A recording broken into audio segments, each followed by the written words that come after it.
अगं आहे आवर की लवकर, किती वेळ झाला आवर लागल्यास, तिथनं वरड हालायला लागले. हालून दे की, आपल्याला काय करायचं. अगं हालून दे म्हणजे इथनं वरड हालले आपण आपण कसं जायचं लागणार. अरे त्या पाटील काकू म्हणले त्यांच्या 4 चाकीत जागा आहे, आपण त्यांच्या संगत निघालोय. तू काय फराबिराची काय काळजी करू नको. अगं ए म्हातारे, चांगली शेप आलास की पुढच्या सीटवर जाऊन बसतेस होय. हो मागे. अरे सरक्यात मला बसू दे की, तुझ्या बाची गाडी पुसरून बसला सरक्यात. अरे असून दे रे बाळा, त्यांना कधी 4 चाकीत बसून माहितीये वे. असून दे, सोड, लक्ष देऊ नको त्यांच्याकडे.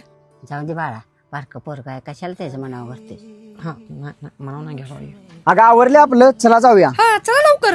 हा चला जाऊया. ए तुम्ही कुठे यायला लागलाय आमची संगत? आम्ही जाणार आहे पाहुण्यांच्याकडे, थांबणार आहे तिथं. तुम्ही एक काम करा, तुम्ही या वडापनं, आम्ही जातो आता. अरे पण पोरा, नाही नको आई, जाऊ आपण वडाप. चल आय.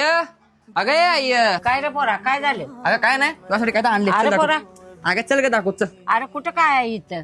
हा उगाच बोंबालतीस. ती नव पोरा, आपल्या दारात गाडी कोण लावून गेली. अगं ही गाडी वय, ही गाडी आनंदीबाईच्या पोराची आहे, त्यानं लावून गेला इथं. काय ही गाडी आपली आहे काय, काय सांगायलाय. अगं वय का आई, ही गाडी आपलीच आहे. चल तुला पुढच्या सीटवर बसायचं होतं ना, चल बसवतो. मग आई कशी वाटते तुला आपली गाडी. ते सगळं बरोबर आहे बाळा, पण ह्याला लय पैसे गेले असते. अगं नाही, उलटा आता आपल्या सरकारनं सगळ्या गोष्टींवरचा जीएसटी कमी केलाय ना, आणि त्यातल्या त्यात 2 व्हीलर आणि 4 व्हीलरचा जीएसटी 28% कमी केलाय. आणि खरं सांगायचं तर आई, मला हा निर्णय कळाल्यामुळेच मी ही गाडी घेऊ शकलोय. खरंच बाळा, सरकार सगळ्यांचा आपला किती विचार करते. अगं वय का आई, त्यात काय वाद नाही. बरं ते सगळं सोड, चल एक येडा मारून येऊ. काय येडा मारायचा.